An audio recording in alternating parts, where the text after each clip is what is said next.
Anticipation. Now you're playing with brain power.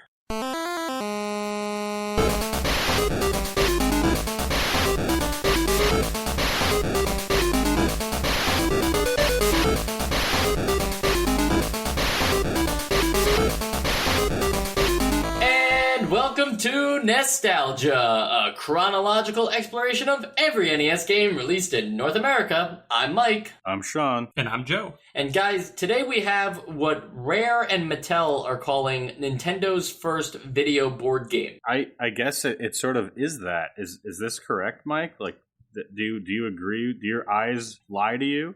Well, it's semantics here, but it's not really Nintendo's first video board game. In fact, Nintendo's first video board game is probably like Fortune Street. You know, they didn't have a hand in the development of this game, and I don't appreciate them also stealing Nintendo's tagline of the "now you're playing with power." And it just seems like Mattel really wants you to believe that Nintendo made this and not Rare. Really getting off on the wrong foot here. Yeah, I guess they could be saying like, well, I guess like a lot of people called the machine the Nintendo, so it's like the first one available on the Nintendo. That makes sense to me. Okay, I like that, but here's the thing: when you see video board game, right? Are you thinking like Pictionary, or would you be expecting Monopoly? Yeah, I'd be expecting more of a board game than just like a little mini game that has a board involved. I mean, there's a little more rules too, but yeah, I'm expecting Monopoly. Well, Anticipation says if you're bored with board games and you're tired of pursuing trivia, which I guess is just a reference to Trivia Pursuit, if you're bored of both of those things and you've had your fill of ethical questions, then you're ready for Anticipation. What does that mean? What does that mean? I don't know. I guess there's no ethics involved in Anticipation. I feel like that. Did like the manual writer just like that? He had like a Freudian slip there, and like he's always just grilled on his politics or something whenever he plays board games. Yeah, it was like a passive people. Aggressive like shot at his manager. He thought his manager would read it before he printed it. Right. It's like, had enough of your neighbor? You're ready for Anticipation. I Is like Jim pissing you off again? Yeah. Play Anticipation. I like the idea though that you're bored with board games and now you're gonna play this, and because it's a video board game instead, it's gonna like change everything. No cleanup, no nothing. Everybody hates the cleanup. It's all fun and games setting it up. Some people don't even play, they just like to set it up. I don't know if you guys ever played the board game Mousetrap. But I would only ever set that thing up. I never used it. Yeah, I've never played it. I've just set it up and the first time set it off. The first time me and my mom played Mousetrap, one of the contraptions broke, so it was just useless. Well, that stinks, and there's a lot of pieces. So there are. Did you return it? No. Okay, that's also well, it's not too late. So you're just like casually revealing that you're rich to the rest of the audience. You're like getting board games, they're broken, and you're like, this is fine. I'm just saying that, I was like 7 and my mom probably had more important things to worry about. So actually, no, it's just child neglect. Got it. All right. Well, I mean, let's talk about Anticipation as the best we can, because it's just basically Pictionary, like I said, except for there are dots on the screen that appear for different categories, and then slowly the computer fills and connects those dots, and then I guess whoever's the first person to kind of understand the image that the computer is drawing buzzes in and then tries to guess the answer. Anything else you guys want to add? Well, I think the important distinction you made there between this and Pictionary is that the computer is drawing it, and I think that a big draw of like actual Pictionary is that a friend of yours is drawing something. Like that takes away already, like I think a major part of like the appeal to something like this. Not even just that, but like I always liked to be the one to draw, and you don't get to do that in this game. It's right. There's just this fifth. If you're playing in a 4-player game, there's just this fifth like embodiment of something that is drawing for you. And it feels like half a game even there. We didn't get into like the board game on top of this yet, but that's already like when I saw the screen caps for this, I'm like, oh, I'll get to draw something. Like, is this like I actually get to put pixels down on the screen? And then when I found out that I couldn't, I was very disappointed. Yeah, you'll likely have to wait for Color a Dinosaur before you're able to draw anything on the NES. You know that my anticipation is high for Color a Dinosaur. So before we talk about the larger board game, which I feel is the second part of the gameplay, not as important as this first element, it is a bummer that you can't draw, but obviously that's because you're not divided into teams. You're each of you is playing for your own win. And so there's this whole element of like the game itself just being based around connect the dots and figuring out fastest what the object is. I didn't find too many objects to be impossible to guess within a few seconds. Well, were you only playing on easy, Mike? I don't know if I played on the hard mode, but I played on the whatever the other medium? difficult. Yeah, medium, if that's what it was called. Okay. Well, I mean, I'll have some stories later about hard mode, but which one gotcha? Which I'd be interested to hear, like one that you were just like, I would have never guessed that. Okay. Well, this is like several stories. Okay, good. We need a story time. Okay, so I'll first preface this by saying that in the higher difficulties, and I think later in like just the normal game, like the dots go away. So you can't sort of draw them in your mind before the computer gets there.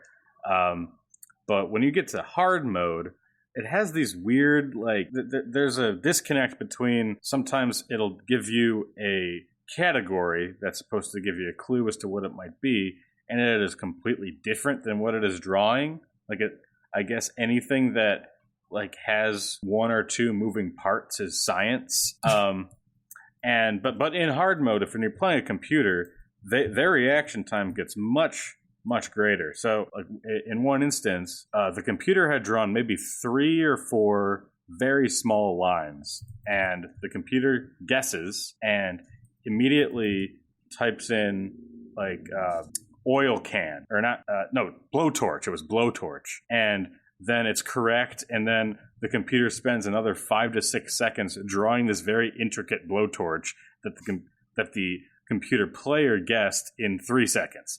So there's also this balance of, like, I guess where do they draw the line of what's guessable or not. So your competition gets a lot stronger as you get, and the items get a bit more complex as you go higher in difficulty. And now I don't know about you, but I'm not interested in my reaction times versus a computer, and that's why I wasn't too interested in playing the harder difficulties of this game, because I feel like I got the full experience on medium, and it is interesting to hear that the dots go away and that the category titles go away, so you don't know exactly what type of thing they're drawing for which category. But I think the idea of, well, the way that it gets harder is that the computer gets smarter and it chimes in faster than you would recognize what it is kind of just like maybe that works out better if you have 4 human players, but when a computer is added to the mix, even if it's 3 regular people and a computer, I feel like the computer has a obvious advantage there that I'm not interested in checking out. I mean, we kind of had this problem with Jeopardy to an extent too, but it wasn't as, like, obvious and as problematic because, like, it's just a question and people either know or don't know that. But if you're just drawing these abstract lines and trying to form pictures out of them when they're incomplete, then it gets a little bit more ridiculous that a computer can guess out of 3 lines or something along those lines. Sean, this might... Yeah. Oh, go ahead, Joe. Oh, no, I was going to say, I didn't, because I only played medium as well. And I had a similar thought where I was like, I should play hard, but like I feel like they're just going to make this game longer. Like that there will just be more turns where the computer reacts to me more quickly, and then I have to just wait through their turns longer, and etc. But I'm of 2 minds of another thing that they do to make it more difficult, at least as medium, as you get to the end of the medium board, where they take away the spaces that they put at the bottom to tell you how many letters are in the word. And at first I thought, okay, that's a little more organic, where I feel like, it's harder for me, and it's not because I'm competing against a computer that already knows the answer. But then after a while, there were some things. There was one that was like, it was like a stick figure, and I was like, well, that could be person, it could be man, it could be, it was man, and it's like, but it was just like the amount of spaces that would actually give you that clue as to what it actually was. Exactly, yeah. There were like and there were a couple of those where there was like, well, this could just be called a lot of different things, or I could word this a lot of different ways, and without those spaces, I had There's one no as leeway well. on that. I had one as well, and it was a picture of a barbecue with like smoke coming out of it. But I mean, I only say that now because that was the answer. I just thought it was a grill, so I typed in grill, and it was wrong, or I typed in G. But I don't know. Yeah, there's a lot of weird things there. But just going back to like easy mode, there's a huge discrepancy in the difficulty of the different modes, because in easy mode I finished the game by myself. No other player just even interacted with the board at all. I just answered them all. And once you go to, I don't know if it's what it's like in medium, but with hard, they just start guessing randomly. It's just like there's absolutely no difficulty curve there. It's just it sounds like there's a big jump, because on medium I beat the game, and maybe I was playing with there were 3 players in my game, and like each other player maybe answered once or maybe twice. Yeah. And that was just because I didn't. There was one thing that was a beehive, but it just. I mean, maybe I have. If you know what I'm talking about, I saw that like, one. Yeah. Maybe I have like not seen enough beehives in my life, but like this was not. This was not like a beehive. This looked like it's a man-made like construction beehive. Yeah. Yeah. So I never would have gotten that. An interesting problem that continues to occur too in these rare developed game show like games is that they have no perceivable way of giving the computer a wrong answer in a different word. They just kind of misspell or add like symbols to the words. They glitch. And in this game, that really hurts it, because you see something like, let's say it's volcano, and they'll get like VOL star symbol a percentage sign, and it's like, okay, well, that's a pretty good clue for me now, too, of what this actually is. I thought it was weird that they did that, because I remember it was a Wheel of Fortune that had that, where I remember thinking, well, okay, because they're making a guess, and the computer can't come up with a realistic guess that a person would make based on this, so it's just giving you part of the answer as like a compromise to like make it as close to real as they can. But for this, the way that you answer is you go through and you select each letter, and once you select one letter incorrectly, it says you're wrong. Yeah. So I thought, why didn't the computer just select one wrong letter and tell it it's wrong? And then it doesn't have to have that kind of game-breaking thing where it's like, well, this is what would happen if another human guessed also. It's exactly what you would see. And then it doesn't have to give away the whole answer.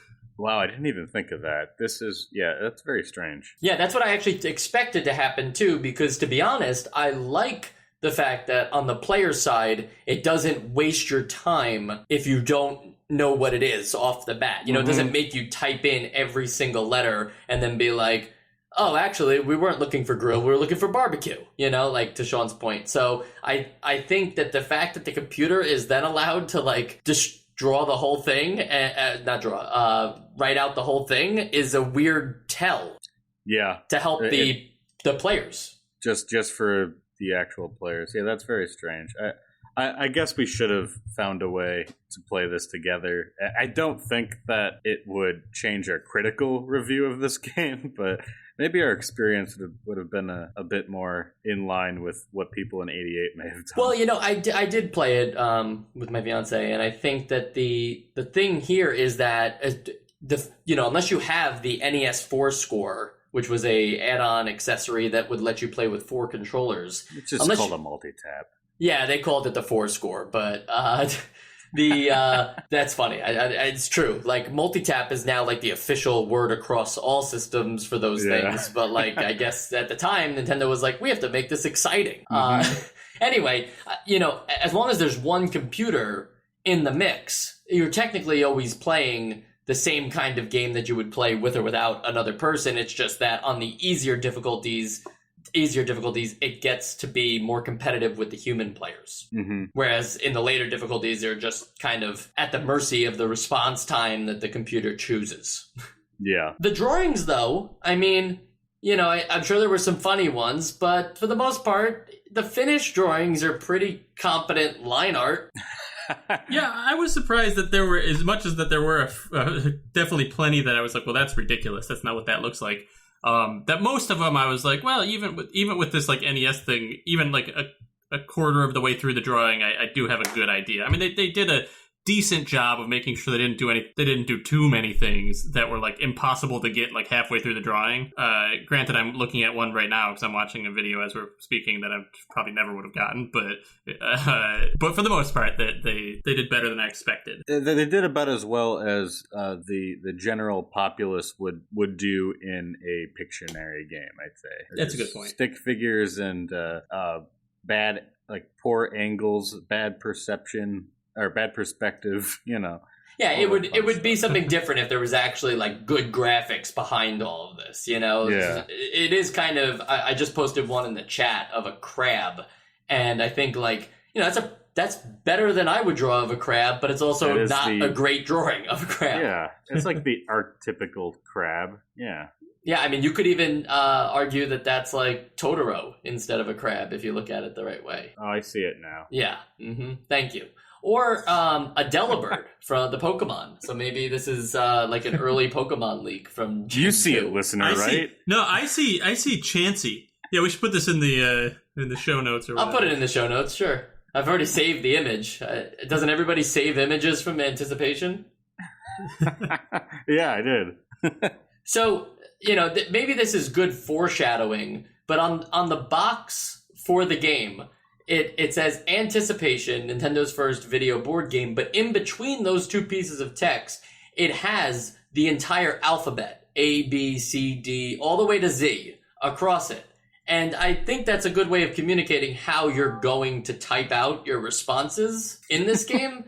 But did you think that it was a little cumbersome to have to keep scrolling across the wheel? And it seemed like you had to wait for it to fall into position or else it wouldn't input the correct letter. I think because of at least my experience with Wheel of Fortune, which was a nightmare, I was kind of pleasantly surprised that it wasn't as bad as it looked. I think just because it moves faster. I never ran out of time while typing, even though it does give you a time limit for some reason. It's got that nice little wavy animation when you move past it. Yeah, you can really zoom across it too. It's not like it didn't take forever like it did in Wheel of Fortune. I'm sure if I hadn't played Wheel of Fortune, I would have hated this, but now it just like feels so much better than what I've already experienced, so then I liked it.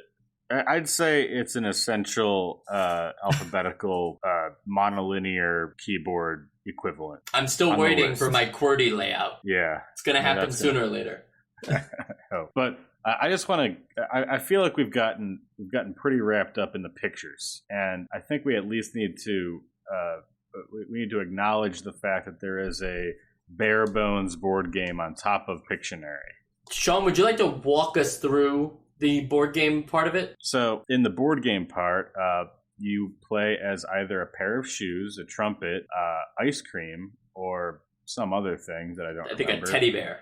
Yeah, a teddy bear. And you just go around in a circle, and each space is a different color. And when you land on a space, you have to answer a question. You have to answer a picture correctly. And if you get that correctly, that color goes into your little inventory of which colors you have. There are 4 colors. And you have to get all 4 before you can go up to the next level of the board game. And depending on how long it takes you to answer, that depends. That's your dice roll. So, like, if you're quick, you roll a 6. If you're slow, you roll a 1, and that moves you to the next space. And that's pretty much it. Now, when you say get to the next level, realistically, what's happening is you're, like, going up to, like, the second floor of the board game. If you imagine the board game as, like, a tower. You're getting beamed up. Yeah, you're getting beamed up. And almost ascending in some ways, because nobody else is there with you unless people beat you there. And then it's just kind of like there's no end in sight, really, for the first time it happens to you, because you're not quite sure, like, well, is there only 2? Are there? Yeah, how many layers are there? And I think there's 4 in the hardest difficulty, correct? And I think maybe 3 on the easy and medium. Yeah, I didn't actually finish my hard game because it was goofy. But yeah, on 3, there are 3 levels in easy at the very before you get to the winner circle.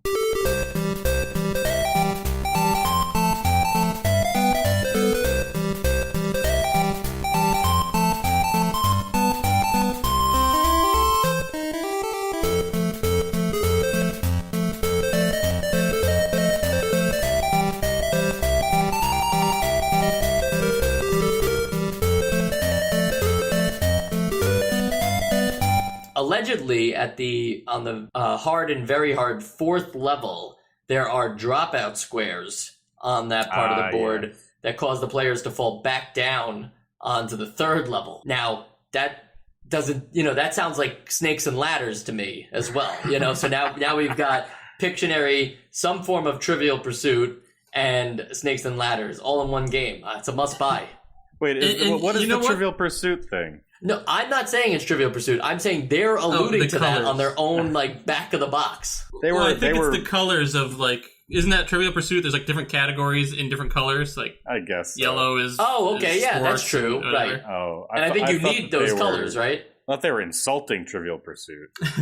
They probably were doing both because they are that ballsy. Yeah. Now, so you have to collect all 4 colors on the board before you can ascend. Did you find yourself in a situation where you had the other 3 colors but just couldn't land on that 4th color? Yeah, that's where something I thought they have maybe 2 decent gameplay ideas for a board game that don't work well together, and that's the needing the 4 colors and having the dice roll the way that it rolls, whereas the more time that it takes you to guess something, the lower your dice roll is. So theoretically, you have to think about okay, how long do I want to take so I can get a 3 because I only need 3 spaces to get to the blue space I need. But then really that's a hard strategy to pull off. That's a hard strategy to have to try and because you're competing against the computer. But it's risk reward. I mean, think about if you're playing against other people. It's do I think that they'll get it, or do I think I'm the only one that gets it? And so should I wait until I get that 4? That's a good point, especially if playing against other people. I think maybe playing against a computer was what kind of threw me off, because I was I just know that usually around 3 or 2, the computer will get it on medium. So, I never got a 3 or 2 because I was just once I know it, I'm just going to guess it. Maybe I'll wait for a 4, or maybe just at 3. So, I guess because the computer was a little more predictable than a regular person, that hurt it. Yeah. I can only imagine how intense you were thinking, though, Joe, in the moment as the lines are being drawn across the screen. And you're like, I should wait for the 4, because if I get the 4, I will have my chance for green. Well, I was hoping this would be a lot more, I don't know, I don't even want to say complex, but a lot more strategy based of a board game. I was just thinking even with the primitive technology of the NES, if you're untying a board game from needing physical pieces that can actually do things, you can probably come up with some cool little things and strategy things and ways it works that aren't tied to the laws of physics. But I feel like this kind of didn't really utilize that too much, other than the fact that you go to other levels, but who cares? So I was just hoping there'd be some, I don't know, more board game to this, other than just go around the circles and guess do the same thing over and over again. Yeah, it's almost like Candyland, except for a little more advanced, because at least rolling you have some control. You have some control. In Candyland, I really don't appreciate these snide remarks about Candyland. Candyland is a game that plays itself, Sean. You never have to do anything. Once you shuffle the cards, the game is already decided. It's over. But I have many fond memories of playing Candyland as a child, and you are you have taking that fond away memories of watching Candyland unfold. Yes, Candyland happens to you. You were merely a participant in the... Well, I didn't know that as a child. Okay, yeah, I mean, that's true. It's a colorful board. One thing that this game does not have going on, you would think that since this is a video board game, they would do a little more plussing up to make it look, I don't know, futuristic, or even have a background, but instead it has the beaming. It's just tiles, though, on a black void. It's like space. What world are we in that a high heel and a teddy bear are the last sentient objects alive, and they have to move across? They're game pieces, Mike. They might be the first sentient objects alive. We don't know. That's also true. I don't know about you guys, but I didn't read the manual or the back of the box before booting up this game for the first time. And I was a little surprised to find out that the whole game was just drawing the pictures. Were you ever expecting another oh, that's the blue category? I can't wait to see what happens when I land on green. Yeah, I think that's kind of what I meant with it's they just didn't use the fact that they could do so many other things. They were just all right, here's one thing we can do. All right, that's our game. Well, yeah, even in the manual, in the beginning of the manual, I still thought that that was just one category. And as I get to the halfway, because it says there's hundreds of different things, and which is so many categories, and so many categories, and I just thought like, oh man, and then I got to halfway through the manual, I'm like, oh, it's just pictures. Like movies is just pictures. And I don't know what they would have done, but they already had the whole trivia system built in from Jeopardy, so they could have done like a trivia round and maybe like an actual video game component of this where you have to like, you have to do something with your inputs to like catch a ball or something. I don't know. Could have been something other than just drawing like a pictures Mario Party style. Yeah, exactly. That's kind of what I was alluding to, Joe. A Mario Party style game where different tiles do different things.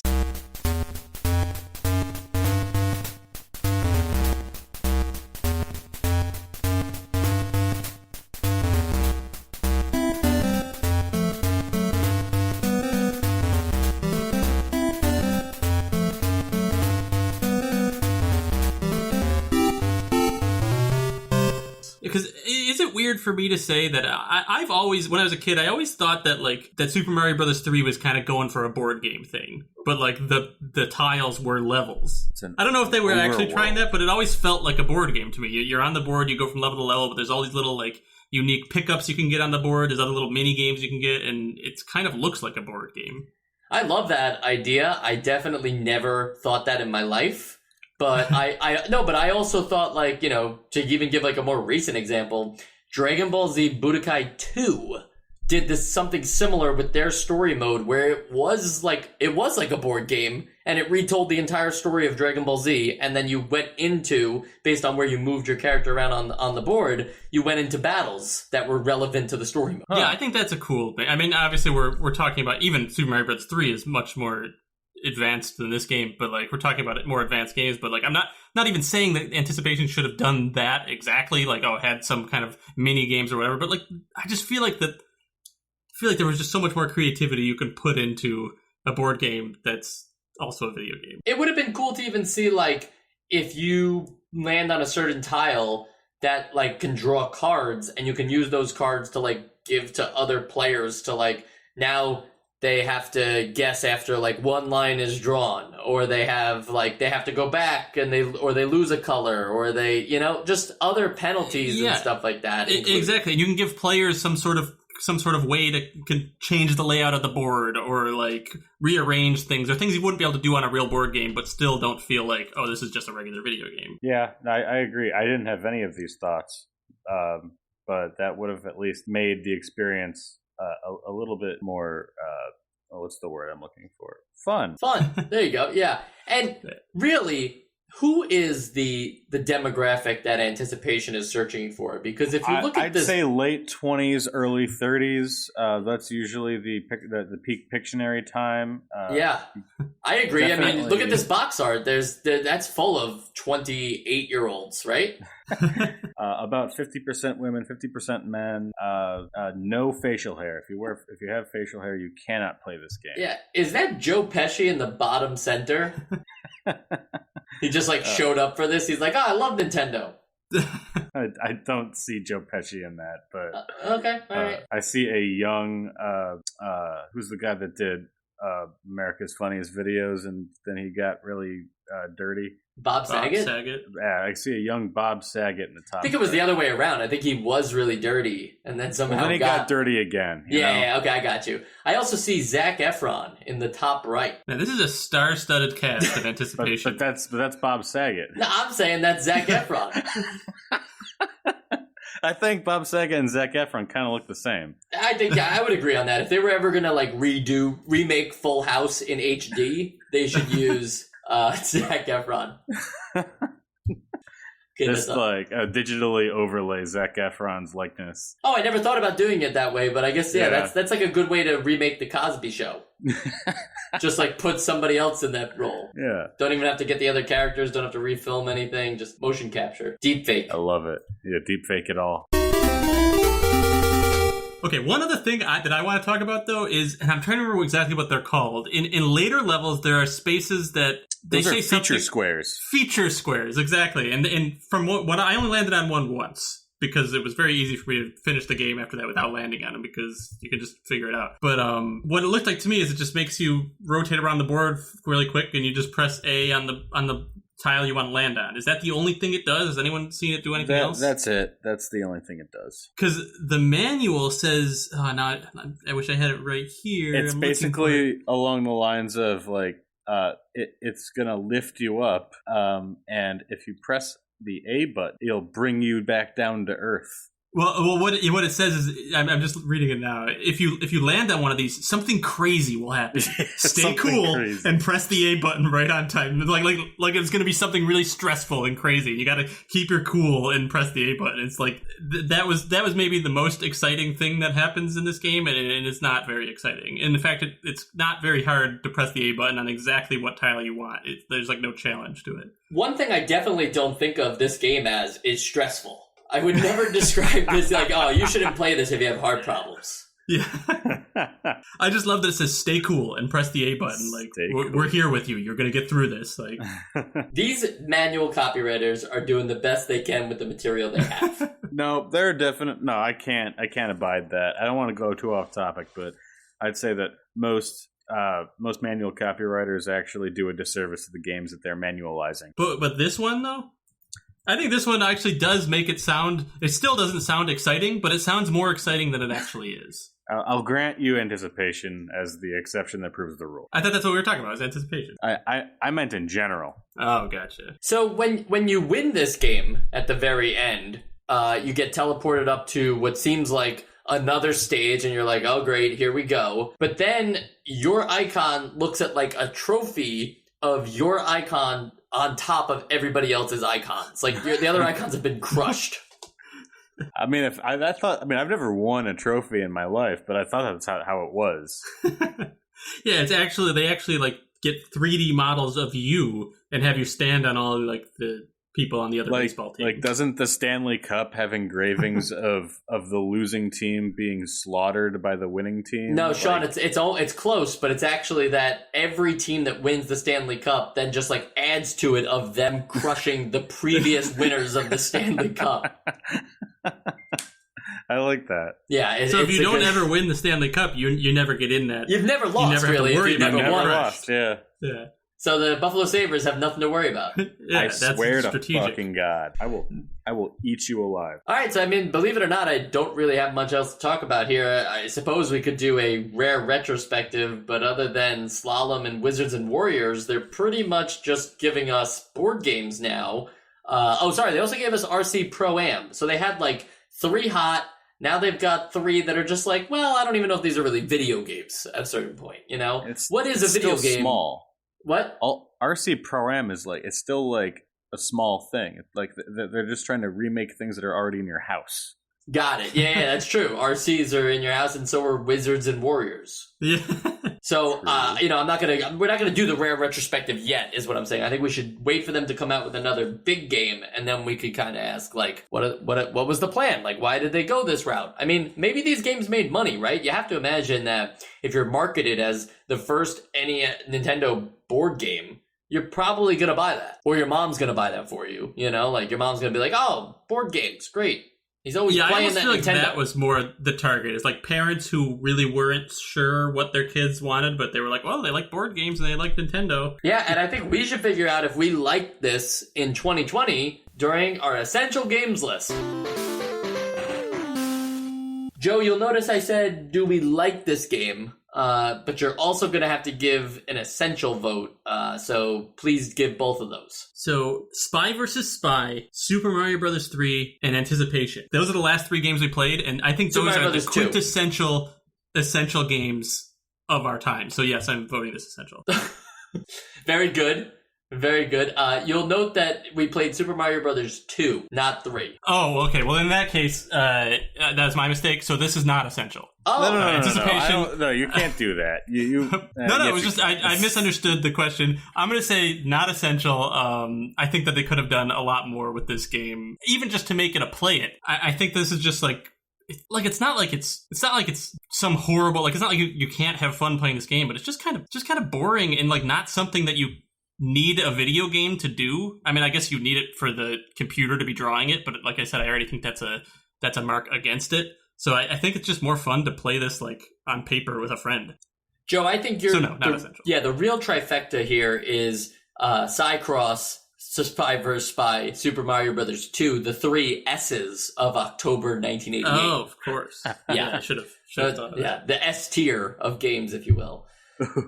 Now, Sean, you wanted Joe to vote that game essential just now, so I'm scared to hear your vote here, but please tell us anyway. So I basically just didn't want him to give a joke answer and then go back on it. But then I realized that I have done that before many a time, so that would be a double standard.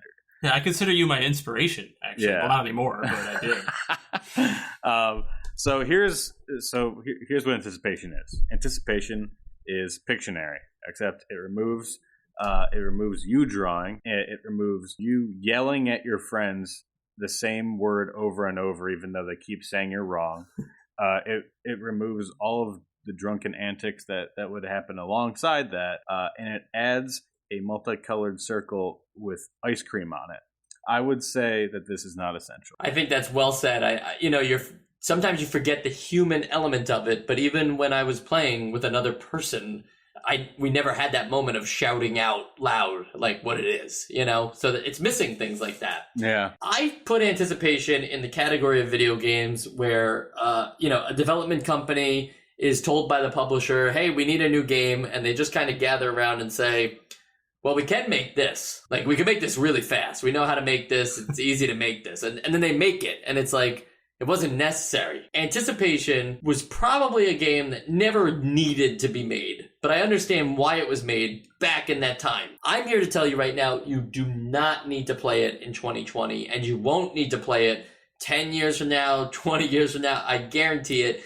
This game is lost to time at this point, and we're probably, if it's going to be a rare occasion if we bring up anticipation again on the show. Rare. Thank you for that, Sean. I do have one little comment that isn't directly critical of this game, and it's just like the state of the industry, I guess. Like I doubt that they were the first guys to think that, like, oh, what if we had board game elements in this video game? I'm not giving them that credit, but it at least shows you where like thoughts of developers are headed right now, and that like that there still is that nugget of like, oh, there might be a good board game based like in terms of its gameplay elements and mechanics, like that could happen over on the horizon maybe. So I guess that's all I have to say.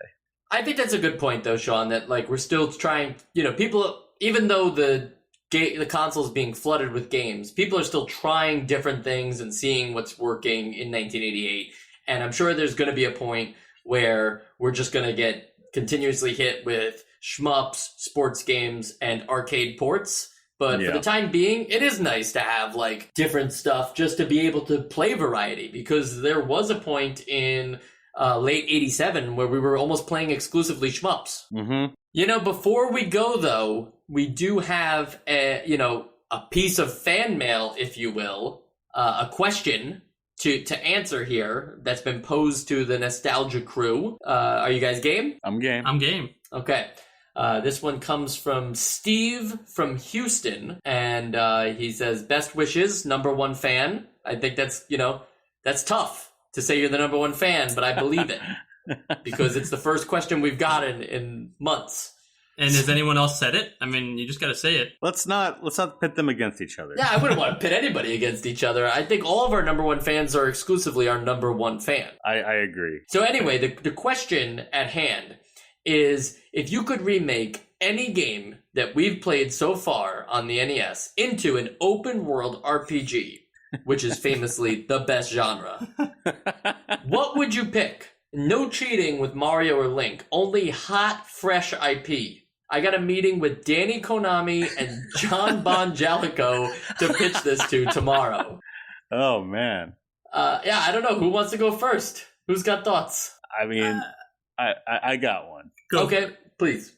All right, so the game that I would remake on the PS5 and the Xbox Series X would be Lunar Pool. Now, it's going to take some tweaking in terms of the scope, obviously because it's open world, as well as like the lore. So basically, Lunar Pool 2021 would be you live in a sort of cyberpunky like moon colony that is.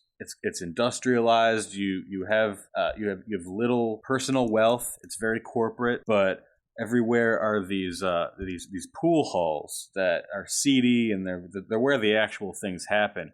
And you take on the role as a pool shark, and basically you would go around this lunar city, the different pool halls. You would play pool, get into fights. There'd be some romance options. Of the barflies at the pool hall, and you'd eventually take down the CEO of this lunar corporation in a game of pool.